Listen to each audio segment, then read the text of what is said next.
The city of New Orleans has been resurrected since Hurricane Katrina struck the U.S. Gulf Coast 10 years ago. Nearly 2,000 people lost their lives in the destruction, and the disaster changed the face of the city. Now the historic French Quarter is more inviting than ever. 9.5 million tourists visited last year. But while some areas are flourishing, others still struggle. The lower 9th Ward, a mainly African-American neighborhood, was hit hardest in 2005. Only a third of its residents have been able to come back. Errol Joseph, 64, is finally rebuilding his house with the help of unpaid volunteers. He says racism hampered earlier attempts. You think it's because we're black? You tell me. It's because we're black. The number of African-American New Orleans residents has plunged by nearly 100,000 since the storm. There are now 10,000 fewer white residents, according to census figures.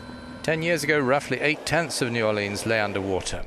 Steve Robinson and his father Fred have been able to rebuild, but want more help from the mayor for the city's poorer parts. I would ask the mayor to concentrate more on this area of town and the surrounding parts of the city, because the Superdome, French Quarter is not the only area of the city. Yeah, it's the money part of the city, but what about the people that's been living around the city and the outskirts of the city?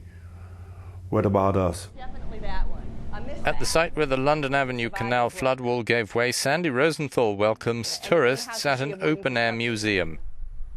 She blames much of the city's flooding on the pre-2005 inadequate protection system.